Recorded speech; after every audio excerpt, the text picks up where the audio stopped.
ብልጽግና ህዝቢ ትግራይ ከጥፍእ ህዝቦም ሓራ ከጥፍእ ካልኦት ናይ ሰሜን ህዝብታት ዝበሃሉ ከምቲ ገሊኦም ዝገልፅዎም ነዚኦም ከጥፍእ ዝገዝአን ድሮናት ሕዚ ብናይ ፋኖ ናይ ድሮን መከላኸሊ ፀረ ድሮን ዝበሃል ምውዳቕ ጀሚረን ኣለዋ ትማሊ ወይ ብቕድሚ ትማሊ ዘቕረብናዮ ዝተወሰነ ሓበሬታ ነይሩ ትግራይ ኣብ መሬት ትግራይ ድሮናት ክዘውራ ከለዋ ንእሽትለን መምሃሪ ዝኸውን እንተዝግበር ደይሓይሽን ዝብል ሰጀሽን ኣቕሪብና ነርና ንምንታይ ኢና ንሱ ዘቕረብናዮ ትፀረ ድሮን ስለ ዘየለ ይኮነን ምናልባሽ ተዝጅመረሉ እንድሕር ኣብዚሕን እንድሕር ብተኸታታሊ ከምኡ ዓይነት ፍፃመታት እንድሕር ሃልዩ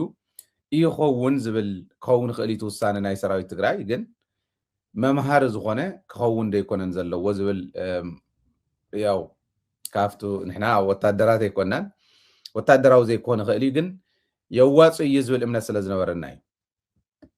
ሕዚ ኣብ ናይ ጎንደር ፋኖ እዩ ትማሊ ብቕድሚ ትማሊ ይለጣጥፍዎ ይፀርፍዎ ነይሮም ንናይ ጎንደር ፋኖ ንምንታይ ናይ ጎንደር ፋኖ ፃውዒት ተገይሩሉ ናብ ወልቃይት ፃውዒት ተገይሩሉ ናብ ፀለምቲ ድሕሪ ሕዚ ኣብይ ኣሕመድ ኣብ ስልጣን እንዳሃለወ ፈፂምና እንታለለሉ ኩነታት የለን ኢሉ ዝኸደሉ ኩነታት እንስታውሶ እዩ ንምንታይ ናብ ወልቃይት ዘይከደ ንምንታይ ምስ በዓል ደመቀ ዘውዱ ዘይ ተሰማምዐ ተባሂሉ ንናይ ጎንደር ፋኖ በሊውሉ ነይሮም እዮም ናይ ጎንደር ፋኖ ይኹን ናይ ካልኦት ከባብታት ፋኖ ብሓፈሻ ናይ ኣምሓራ ፋኖ ህዝባዊ ምንቅስቃስ ዝብልዎ ፀረ ድሮን እውን ተዓጢቑስ ድሮን ዘገቢልዎ ኣሎ ትማሊ ማለት እዩ እዚዩ ካብ ብደንቢ ጭቡጥ ሓበሬታ እዩ ካብ ብደንቢ ዘረጋገፅናዮ ፍልፍል ዝረኸብናዮ እዩ ኩሉ ግዜ እውን ሓቃዊ ዝኾነ መረዳእታ ካብ ዝሁና ዝረኸብናዮ እዩ እታ ድሮን ወዲቓ ወረዲ ብማሕበራዊ ሚድያ እውን ትርእይዋ ትህልው ኢኹም ይዘውረሎ እቲ ቪድዮ ግን ብረት ዝሓዘው ስለ ዘለዉ እዩ እዚ ዲስፕሌይ ዘይገብሮ ብረት ዝሓዙ ሰባት እኒአው ዝንቀሳቀሱና ብረት ናይ ፋየር ኣርምስ ሕጊ ናይ ዩቱብ ኣይፈቅደልናን ኣብ ዩቱብን ኣብ ቴሌቭዥንን ቀጥታ ስለ ዘለና ስለዚ ድሮን ወዲቖም ኣሎ ካብዚ እንመሃሮ ንሕና እንታይ እዩ ዝብል እዩ ሓደ ናይ ብልፅግናን ናይ ፋኖን ጎንፂ ኣብ ዝኾነ ይኹን እዋን ብዝኾነ ይኹን ተራ ነገር ንድሕሪት ዝምለስ ነገር ከም ዘይኮነ ናይ ፋኖ ድሌት ናይ ፋኖ ዕላማ ኣብ ዝኾነ ይኹን እዋን ብዝኾነ ይኹን ሕርጓቶ ብዝኾነ ይኹን መታለሊ ንድሕሪት ዘይምለስ ከም ዝኾነ ንምሃር ኣነሱ የተማሂረ እቶም ሕዚ ኣፈሃድ ኢሎም ኣብ ናይ እስክንድር ድርጅት ዝነበሩ ኣቲና ኣለና ኢሎም ህዝቢ ዘታልሉ ዘለው ብህዝቢ ኣምሓራ ዝነግዱ ዘለው ብህዝቢ ኣምሓራ ሽም ዝኽደንዎን ሱፍን ዝበልዕዎን ምግብን ኣታሊለንኦም ብህዝቢ ኣምሓራ ሽም ዝነግዱ ዘለው ከምኣቶም ዝነግድ ከም ዘይኮነ ፋኖ እቶም ተባሪሮም ዝነበሩ እቶም ፋይዳ ዘይብሎም እቶም ክልውጡ ዘይኽእሉ ኣትዮም እዮም ናብ ኣብይ ኣሕመድ ትክክል እዩ እቶም ትክክለኛ ፋኖ ብቁፅሪ እውን ብርክት ዝበሉ ልዕሊ 600,000 ዝበልናዮም ዳርጋ ጥቃጥቃ ናይ ኢትዮጵያ ሰራዊት በዝሒ ዘለዎም እዮም ብዕላማ ደረጃ ህዝባዊ ዕላማ ዝሓዙ እዮም ካብቲ ናይ ኢትዮጵያ ሰራዊት ዝፈልዮም ንሱ እዩ እዚኦም ንድሕሪት ዘይምለሱ ምዃኖም ሓደ ነገር እዩ ሓደ እንመሃሮ እዚ እዩ ካልኣይ ፋኖ ኣብዚ ሕዚ እዋን ኣፅዋር ኣብይ ኣሕመድ ዝሓዞ መፅዋር ሒዙ እዩ ጥራሕ እንተይኮነ ኣየር እዩ ዝተርፎ እምበር ድሮን እንተመፀት እውን ፀረ ድሮን ኣየር እንተመፀት እውን ፀረ ኣየር ዝሓዘ ምዃኑ ብደንቢ ድልው ምዃኑ በዚ ኣጋጣሚ እውን ንርኢ ማለት እዩ ካልኣይ ንሪኦ እዚ እቲ ሳልሳይ ፅምዶ ፈጢርና ኣለና ክንብል ከለና ምስ ኣምሓራ ኣብ ፅምዶ ናይ ኤርትራን ናይ ትግራይን ጥራሕ እንተይኮነስ ናይ ትግራይን ናይ ኣምሓራን እውን ምዃኑ ብደንቢ ንምሃረሉ ማለት እዩ ሓደ እቲ ዝቐነይሉ ማሕበራዊ ሚድያ ዝቐነየ ፀርፊ ነቶም ናይ ጎንደር ፋኖ ብፍላይ ብግልፂ ስለ ዝኾነ ፃውዒት ዝቐረበሎም ከም ቅድሚ ሕዚ ይንሽወድን እዩ ቅድሚ ሕዚ ሸፋቱ ተባሂሎም እዮም ተፀዊዖም በዓል መሳፍንት ተፀዊዖም እዮም ናይ ጎንደር ፋኖ ናይ ኣርማጮ ፋኖ ሶሪ ሽፍታ እንዳተባሃለ ማለት እዩ يوم تصويعهم نيرهم حزي سرع سراويتنا يفانو يوم سرع سراويتنا يوم حرايم كم تناي قدم يكونن جن كافتناي قدم تمرت رغيبنا عينا بهالتيهم ازي بقلص زبلو زلو سلا زخونه لذا كافتناي قدم تمرت رغيبنا عاوزناي حزي ناتاتكم متاللي كنتاللي نخلن نهزونا كنقالسينا ندلي مس مسلنا خنصمدينا يلوم او صمدو اتيوم تصمدو بتخكل استكبر زلو مخانو بتغبار تريو مالتي خالأي سالساين ريزي نحنا كاوزين نمهارو كم تغارو حدا كاب حزن دحر نبعلي له زقالس حزب ኢትዮጵያ ክሕወሶ ዝኽእል ናይ ጽምዶ ሓይሊ ክህሉ ክእል ኣለዎ ባህል እያ ግልጽ እዩ ሕዚ ሰራዊት የቅርብ ኣሎ ናብ ሰሜን ወሎ ናብ ሰሜን ጎንደር የምጽለ ሰራዊት ሰሜን ጎንደር ማዓት ሰራዊት ተቀሚጡ ሰሜን ወሎ ማዓት ሰራዊት ተቀሚጡ እዚኦም ምናልባሽ ከጥቅዑን ይኽእል እዮም ናይ ጽምዶ ሓይሊ ዓቕሚ ኣይክረኽበሉን ኢሉ ዝሓስብ እንድሕር ኮይኑ መሃዲሙ ዝኩሉ ጽዋር ናይ ሰሜን ወሎን ሰሜን ጎንደርን ተወሲድዎ ዓብይ ክሳራ እዩ ዝብል እምነት ኣለና ሰሜን ጎንደር ደባርቕ ሰንተሩ እዩ ብዙሕ ጽዋር ብዙሕ ናይ ካሊእ መሳርሒ ዘለዎ እዩ ኣብ ደባርቕ ኣብ ዝተፈላለዩ ከባቢታት ዋላ ዓደርቃ ይውን እስካዕ ጸለምቲ ሚኒ ዲፖታት ተቀሚጡ ዝኸይድ ዘሎ ሚኒ ዲፖ ስለዚ እዚኣቶም ተመሊሶም ከይኸዱ ስጋኣተይ እምበር ናውዚ ማዓተ ጽዋርን ማዓት ሰራዊትን ስለ ዘምፀ ክስዕር ይኽእል ዝብል እምነት የብለይን ብስሩ ንእሽትላን ክደፍእ ይኽእል ዝብል እምነት እውን የብለይን የለን ያ ተዓቕሚ ሓይሊ የለን ስለዚ ብዋናነት ክንሓስበሉ ዘለና ኢለ ዝኣምኑ ኣነ ድሮን ሕዚ ስለ ዝወደቐት ኣይኮነንቲ ዜና ዘቕርቦ ዘለኹ ኣብ ሰሜን ወሎን ሰሜን ጎንደርን ዘሎ ጽዋር ኣብይ ኣሕመድ ክወስዶ ክመልሶ የብሉን እዩ እዚ ንፋኖስ ይውዓል ንቲዲኤፍ ይውዓል ብዘይገድስ ተቐዲሙ ዝሓዞ ይሕዞ ግን ተውዝ እኒሄ ጽዋር ከመይ ጌርካ ዝብል ብደንብ ክሕሰበሉ ክኽእል ኣለዎ መዓተ ጽዋር እዩ ዝእቱ ዘሎ መዓት ሰራዊት እዩ ዝእቱ ዘሎ ኣይግዳሱን ተውዝ እኒሄ ሰራዊት ዓሰርተታት ሸሓት ሰራዊት ኣትዩ ምናልባሽ ኣማኢት ሸሓት ዘይኮይኑ ኣብ ሰሜን ወሎ ናብ ሰሜን ጎንደርን ጥራሕ ህዝቢ ዘሎ ኣብ ኣትዩ ዝኒሄ ጽዋር ዝኩሉ ሰራዊት ሒዝዎ ዝኒሄ ጽዋር ከኣቱ እንተኽኢሉ ንሓደ ሃገር ዘድልዮ ጽዋር ክሃንፅ ይኽእል እዩ ሓደ ናይ ፍርሑ መርኣያ እዩ ኣብ ስጋኣት ስለ ዘሎ ኣብ ፍርሒ ስለ ዘሎ እዩ ካልኣይ ኣይግዳሱን በቃ ተውዝኒየ ሰራዊት እንተሃሊቁ ተውዝኒየ ጽዋር እውን ተተወሲዱ ኣይግዳሱን ንሱ ሃገር ሸይጡ ሃገር ቆሪሱ በሊዑ እዚ ኩሉ መንእሰይ እትይዎ ዝኒሄ ናብኡ ሓመድ እንተዝኸውን በቃ ኣሸንፈን ወጣን ይኽብል ከምታ ቅድሚ ሕዚ ዝበላ ማለት እዩ ገሬ ኢኹም ውዕል ፕሪቶርያ ንምፍራም ብቖልየቱ ተጎቲቱ ይኸይዱ ተጋዳላይ ሓጎስ ገብረ ይገልጾ ነይሩ ሓደ ግዜ ነበለት ትመስክር ዛላምበሳ ትመስክር ይብል ነይሩ ንሕና ከመይ ጌርና ኢና ንጸላእትና ክነሽንፎም ዝብል ላሰሓብና ነእትዎም ነርና ኢና ባዕሎም እውን ይገልጽዎ ነይሮም ስኢልና ሕልፊ ዝኾነ መስዋዕትነት ከፊልና ኢና ኣቲና ሕልፊ መስዋዕትነት ከም ኢትዮጵያ ሕልፊ መስዋዕትነት ከም ኤርትራ ሕልፊ መስዋዕትነት ከምዚ እንዳበሉ ይገልጹ ነይሮም ከፊሎም እዮም ኣትዮም እስካዕ መፅዮም ከመይ ጌርና ኢና ንመልሶም ዝብል ግን ፕላን ነርና ኢሉ ንምንታይ ኢና ከም እንዳበልና መፂና ዝብል እውን እንዳእተና ዳሰሓብና እንዳወቃዕናዮም ኢና ኸይድና ኢሉ ማዓት ሰብ ይተረፍሪፉ ህዝቢ እውን ምስክር እዩ ባዕሎም እውን ኢሎሞ እዮም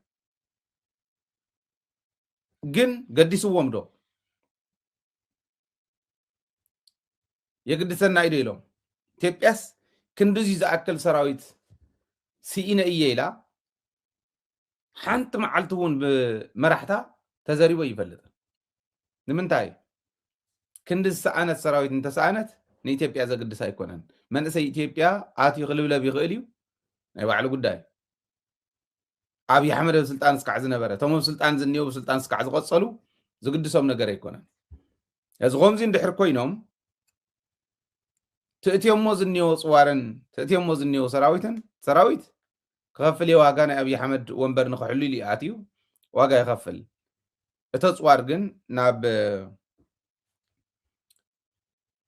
ክኾነ ናብ ዝግብኦ ክኸይድ ክኽእል ኣለዎና እዚ ምርኣይ ወሳኒ እዩ ዝብል እምነት ኣለኒ ንፋኖ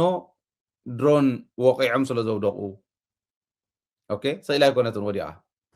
ስኢላ ወዲቓ ተረኺባ ዝብሉ ብሶሻል ሚድያ እውን ሪኦ ነይረ ስኢላ ወዲቓ ኣይተረኽበትን ወቂዖም እዮም ወዲቖም ተን ኣርሚ ሰብዓብ ዘለዎ ከባቢ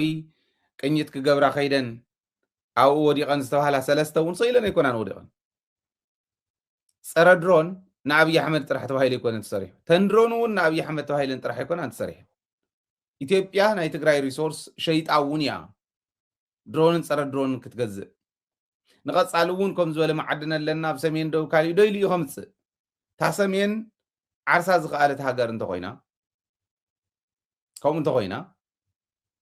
ካበይ ከምፃሎም ከም ዝኽእል ክንሪኦ ኢና ተዓዲ ይሸጥ ኣሎ ብዝኾነ ይኹን መንገዲ ግን ከምዚኡ ድሮን ወቂዕካ እስካዕ ምውዳቕ ደረጃ ዝበፅሐ እስካብ ኮነ ርኡይ ዝኾነ ረኽቢ ምግባር ክልውጡ ዝኽእሉ ስለ ዝኾኑ ንእሽትላን ድጋፍ እያ ተድልዮም ንእሽትላን ድጋፍ ጌርካ ዓብዪ ባፈር ንትግራይ ምድላው ይከኣል እዩ ሓቢርና ክንሰርሓሉ ንኽእለሉ ምስ ኣምሓራ እውን እዚ ናይ ኣምሓራ ናፅነት ናይ ኣምሓራ ሰላም ናህና እውን ሰላም ናህና እውን ናፅነት እዩ ዝኸውን ስለዚ በዚ ደረጃ ኣሚንና ኢና ኣብ ጎኒ ፋኖ ጠጠው ክንብል ዘለና እዩ እንኳዕ ደስ በለኩም እዩ ንፋኖ ከዓ ተወቂዓ ማለት ተሰላሊዓ እያ ከምቲ ዝረኣኹማ ማሕበራዊ ሚድያ ተቆራሪፃ እያ ስኢላ ኣይኮነትን ወዲቓ ዋላ ስኢላ ወዲቓ እንተኮይና ግን እንተነኣሰ 4 ድሮን ቀሊል ኣይኮነን ዋገን 4 ድሮን ሶፋር ወዲቕን ኣሎ 3 ኣብ ምዕራብ ኣርሚ ሰብዓብ ዘለዎ ሕዚ ከዓ እዚኣ እዛ ናይ ሕዚ ኣብ ጎንደር ወዲቓን እያ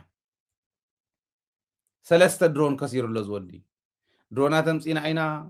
ከምዚ ባዶ ዘመናዊ ኢና ንዋጋእ ዶ ገለ ዝብል ዜና ኣብኣኒዋ ገና እንዶም ናይ ትግራይ ፀረ ድሮን ናይ ካልኦት ፀረ ድሮን ኣብ ስራሕ እንተይወዓለ እንዳሃለወ እየን ከምኡ ዝወድቃን በክ ዝተርፋን ዘለዋ እሞ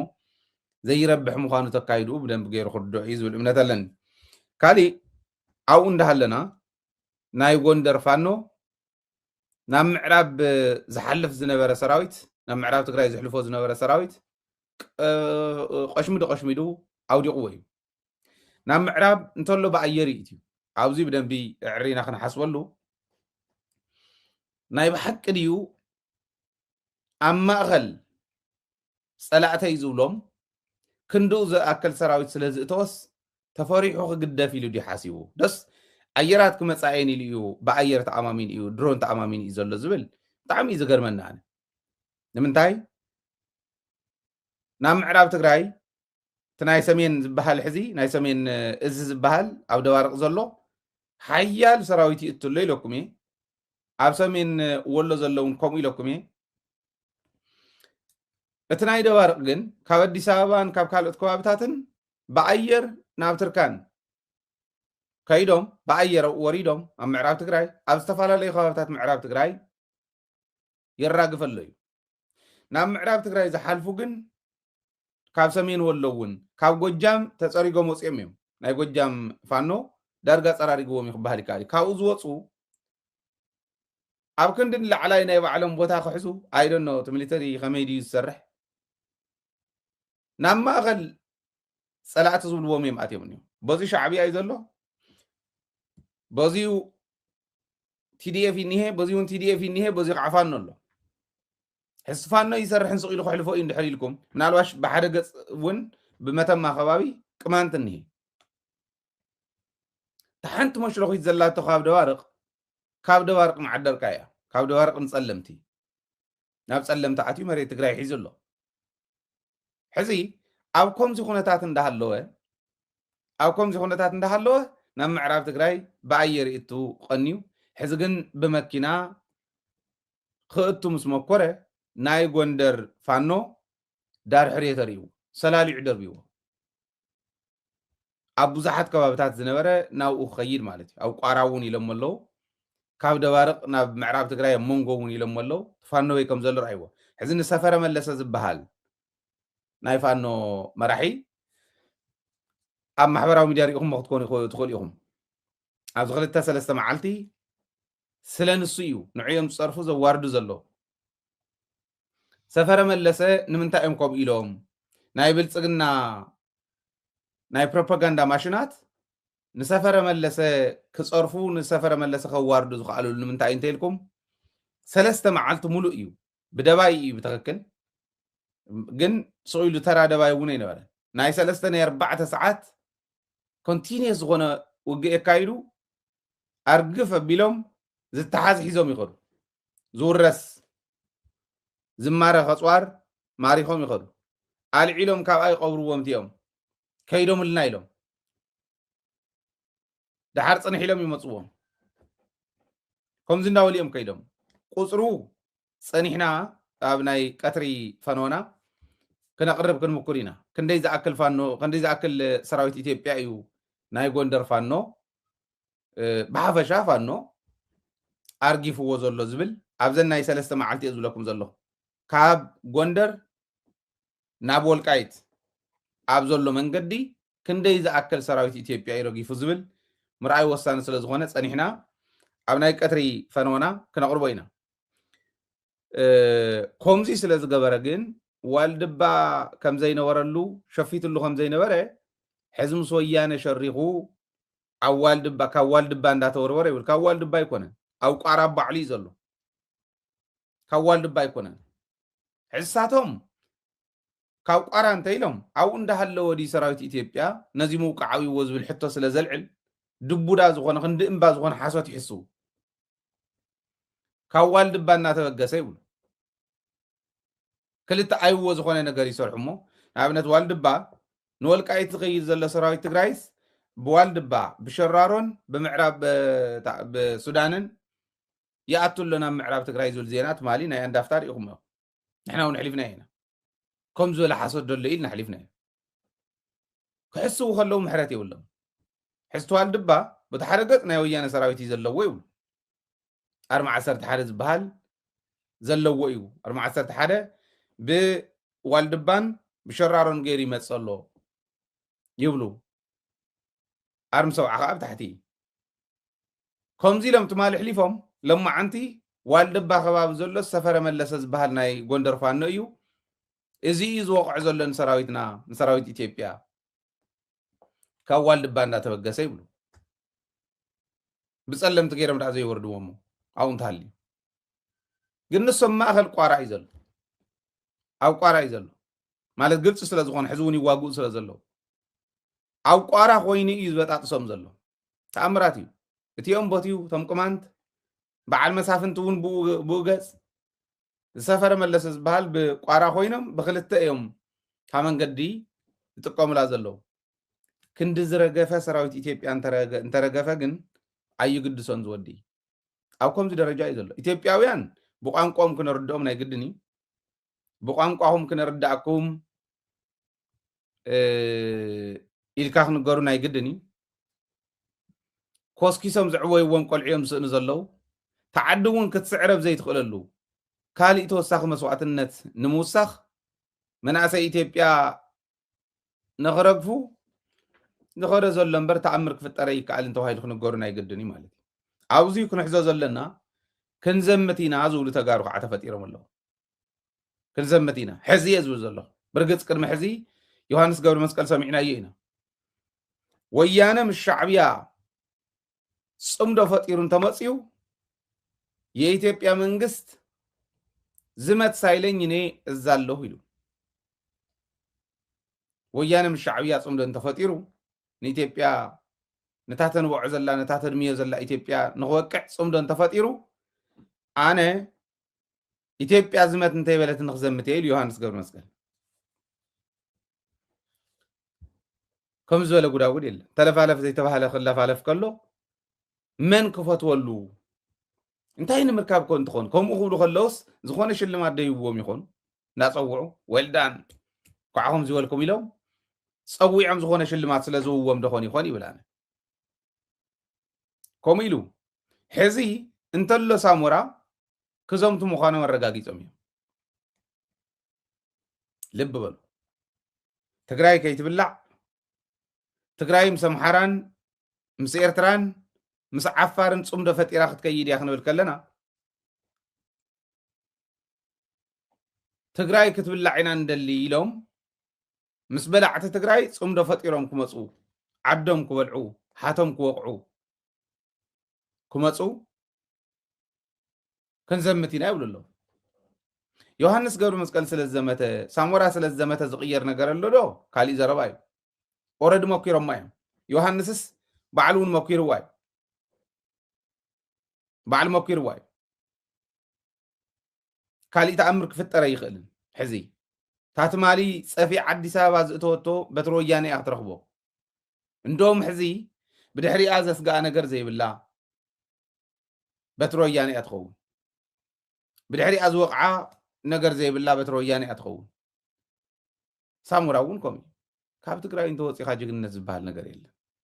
ንምንታይ ከምዚ ዓይነት ኣተሓሳስባ ከም ዝሓስቡ ግን ብጣዕሚ እዩ ዝሕፍር ክንዘምት ኢና ይብሉ ኣለዉ መኻር እንተሃልዩ ለባም እንተሃልዩ እንተኾነ ካፍቲ ዘለኹሞ ፀረ ትግራይነት ዋላት ብዘረባ እውን ክትቁጠው እንተትኽእሉ እንተዘይኮይኑ ግን ክንዘምት ኢና ካብ ምባል እንተዘይተቆጢብኩም ምናልባሽ ሕማቕ እማውታ ሕማቕ ኣጠፋፍኣ ክትጠፍኡ እሞ ናይ ውርደት ክኸውን እዩ ኢትዮጵያ ነንባዕላ ትባልዓ ዘላ ትርእይዎ ኣለኹ ሚኒስትራት ድሕሪ ናይ ገዱ መደረ ሚኒስትራት ናይ ኢትዮጵያ ድሕሪ ናይ ገዱ መልእኽቲ ይባልዑ ኣለዉ ኣምሓራን ኦሮሞን ተባሂሉ ክልተ ተገሚዑ ኣሎ ብግልፂ ንሪኦ ኣለና እቲ ሚኒስትሪ ዝብል እቶም ናይ ካቢኔ ሚኒስትራት እዩ ዝብል ዘሎ ኣብ ክልተ ተገሚዑ ኣሎ ናይ ኣምሓራ ሚኒስትራትን ናይ ኦሮሞ ሚኒስትራትን ኣብ ክልተ ተገሚዖም ኣለዉ በዓል ኣባዱላ ዘማእኸልዎ ሓደሽትን ነባራትን ፖለቲከኛታት ናይ ኦሮሞ ዘለዎ ንህዝቢ ኦሮሞ ሓሲቦም ከይመስለኩም ህዝቢ ኦሮሞ እውን ኣብዚዩ ብደንቢ ከስተውዕል ምግባር ወሳኒ እዩ ንህዝቢ ኦሮሞ ሓሲቦም ኣይኮነን በዓል ኣባዱላ ዘማእኸልዎ ሓደኒ እዚኣቶም ሕዚ ማለት ተልእኾ እንድዩ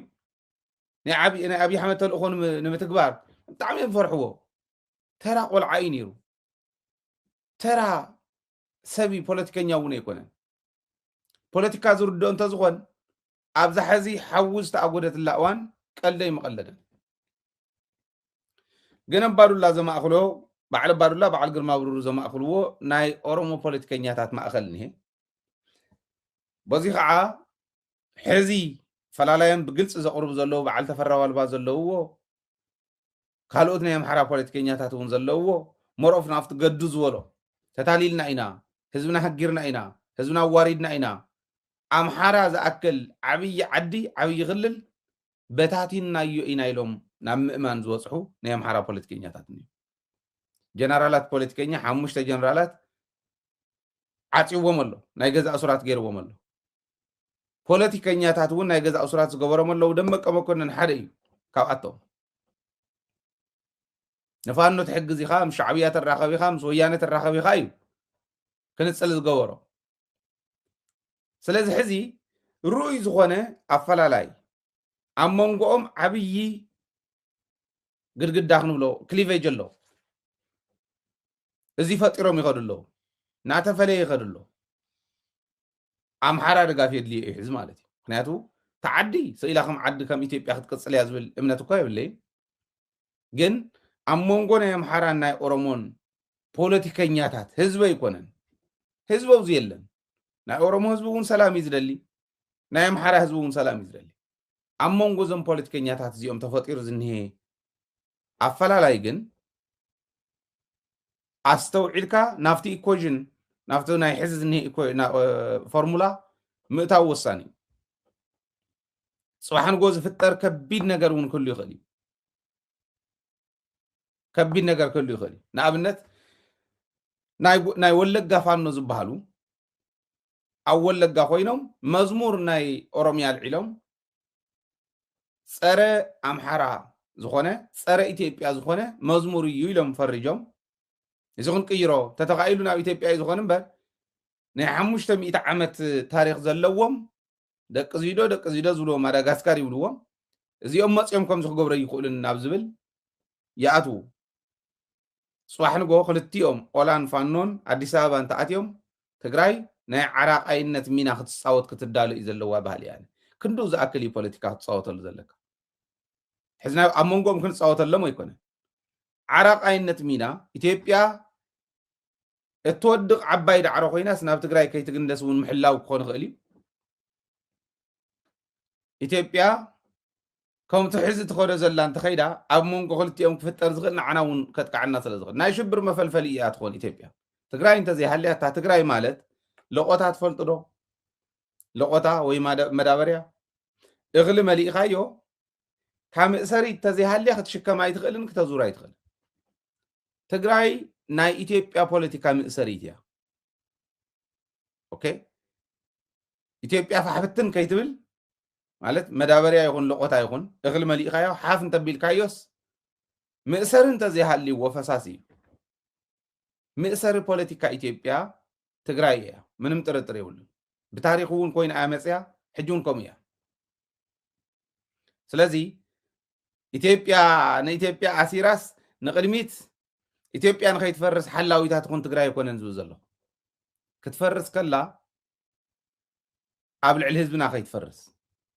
ኣብ ልዕሊ ተጎድአ ህዝቢ ኣብ ልዕሊ ተጎድአ ዓዲ ከይትፈርስ ትግራይ ናይ ኣሳራይነት ሚና ከም ዘለዋ ተዳልያ ምኻድ ወሳኒ እዩ ሓደ ግዜ ታይድና ንብል ንኻሊእ እኮ ነጣውቀሉ ኢና ኢሳያስ ናይ ኢትዮጵያ ፖለቲካ ከምዚኣ ገይሩ ከሽከርክራ እዩ ዝደሊ ንብል በቃ ኣብ ማእኸል ዓራቃይ ኮይኑ ካብኡ ተጠቃማይ ክኾን ይደልዩ ገለ ይበሃል ነይሩ እታ ኮንካ ዘይትኾነ እሞ ንስኻ እንድሕር ከምኡ ዘዋፅእ ኮይኑ ዘይንኾነሉ ምክንያት የለን ኣብኡ ዘለው መዓት ምስለኒ ሃተውተው ስለ ዝበለ ይኮን ናይ ኢትዮጵያ ምግምማዕ ካብ ወታደራዊ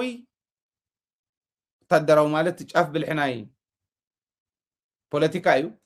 ሓፈሻዊ ፖለቲኩ እውን መሰረት ኣልባ ኮይኑ ሕዚ ናይ ኢትዮጵያ ጉዳይ ህዝቡ ደረጃ እንተገምጊምናዮ ኢና ንሕና ንትግራይ ክረብሕ ዝኽእል ነገር ክንሰርሕ ንኽእል ዝብል እምነት ኣለኒ ካብኡ ኣብ ናብ ፀለምቲ ክሰግር ፀለምቲ ትማል ዝሕለፍናዮ ሓደ መረዳእታ ነይሩ መረዳእታ ኣብ ጣብያ ምድሪ ሓምሾ ዝበሃል ተጋሩ ተሳድዱ ኣለኹም ኣንቱም ምስለኒ ናይ ብልፅግና ኮንኩም ትሰርሑ ዘለኹም ተጋሩ ኮንኩም ናይ ምስ ብልፅግና ቀዲምኩም ወረደ ኸይድኩም ዝነበርኩም ሕዚ ዝኸዱ ሸፋቱን ቶም ቀዲሞም ዝኸዱን እዚኦም ተጋሩ የሳድዱ ኣለዉ ኢልና ነርና ሕዚ ምቕታል ጀሚሮም ሰብ ይቐትሉ ኣለዉ ገዛ ገዛ እንዳኸዱ ተጋሩ ይቐትሉ ኣለዉ ሕንሕነ ቀራናት ንጓዕማማት ኮይኑ ሰራዊት ነርካ ኢኻ እንዳተባሃለ መንእሰይ ዘበለ ኩሉ ብፐርፐዝ እዩ ብዕላማ እዩ ሰኢሉ ከይመስለኩም ብዕላማ እዩ መንእሰይ ዘይብላ ዓዲ መንእሰያ ዝረገፈ ዓዲ ተስፋ ኣልባ ዝኾነት ዓዲ ክትከውን እዩ ተጋሪኦም ዝቕተሉ ዘሎ ትግራዋይ ብምዃኑ ጥራሕ ዝኸፍለ ዘሎ መስዋዕትነት እዩ ነዚዩ ኣደብ ምትሓዝ ምዝራብ ይከኣል ይብል ነይሩ ወዲ ወረደ እሞ ተዘራረቡ እንዶ ተዘራረቡ እሞ ጠጠው እንደብልሉ ነዚ ህዝቢ መቕታል ጀሚሮም ኣለዉ ኢለኩም ኣለኹ ኣብ ዝሓለፈ 7 ዝኣኽሉ ዝቐተሉ ኣሕሊፍና ኢና ኣብዘን 2 መዓልቲ 3 ቀቲሎም ኣለዉ 10 መሊኦም መዓዘ ይክቋርፅ ሓደ 2 እንዳበለ እንዳተደመረ ሞት ሙኻዕ ሌባ ሞት ኣብ ዕድሚ እንታይ ኮነስ ተቐዚፉ ብሰብ ክመውት ከሎ ምርድዳእ ዝከኣል እንተኮይኑ ምርድዳእ እዩ እንደዋወል ኣለና ንረዳዳ ኣለና ስለ ዝበለ ኢለ ምርድዳእ ዘይከኣል እንተኮይኑ ግን ቶሎ ናብ መፍትሒ ምእታው ወሳኒ ወይ ሞት ንሞት እኮ እንዳመከትካ ሙማት እኮ እዩ መስዋዕትነት እኮ ይሱ መስዋዕትነትን ሞትነን ወይኖም እዮም ዋቱም ሰብ ዞም ሰላም ኢና እንደል ዝብሉ ኣብያ ዘላታ ሰላም እንደምፁልና ዳ ሰላም ክመፅእ ዝኽእል እንተዝኾን ሰላም ኢልካ የሰምዕ ሓይል እንተዝኾን እኮ ተሰላመይ ንፀልኦን ኩልና ከመይ ገርና ጠጠው ነብሎ ሕጂ ትዝመውት ዝኒ ወይ ለው ፀለምቲ ስለ ዝኾነ ፀለምቲ ከዓ ባዕሎም ከምዚ ኢሎም ኣትዮም ስለ ዝወፁ ገለ ኢሉ ዝህትፍ ሰብ ክህል እዩ ወሰና ወሰን ኣብ ቦርደር ናይ ትግራይ ብዓፋር ገጽ ዝመውት ዝንየ መንእሰይከ ኣትየ እንተዘይሓንፈጥኩ እንተዘይተኮስኩ ሰራዊት እንተዘይቀተልኩ እዩ ኣብኡ እውን መናእሰይ ኮይኖም ዝሓልፉ ዘለዉ ትማሊ ሓቢረኩም 55 ሰብ ተማሪኾም መፅኦም ዕድለኛታት ካልኩሌሽን ኣለዎ 10 ተተማሪኾም ክንደይ ሞይቶም ክኾኑ ይኽእሉ ዝብል ኤስቲሜት ትገብረሉ ካልኩሌሽን ኣለዎ ናይ ባዕሉ ወታደራዊ ካልኩሌሽን ክንደይ ሰብ ይረግፍ ከም ዘሎ ራእዩ ሰብ እዩ ዝረግፍ ዘሎ ትግራዋይ ኮይኑስ ኣብ ዝሓዘ እዋን ሓድነትና ስጢምና ፀላእትና ክንመክት ኢና ሓድነትና ስጢምና ዓድና ነፃ ክንገብር ኢና ኢሉ ክሓስብ ዘይኽእል ሰላም እዩ ዘድሊ ይብለካ ሰላም ስኢሉ ካብ ሰማያት ዝዘንብ ድዩ ሰሪሕካ ዝመፅእ እኮ እዩ ቅልፅም እንተሃሊብካ ዝወሃበካ ጥራሕ እኮ እዩ ሰላም ስኢሉ ዝወሃብ እንተዝኾንማ ንህዝቢ ትግራይ ሰላም ዘይውወዳ ስለዚ እዚ እውን ክሕሰበሉ እዩ ዝግባእ እዩ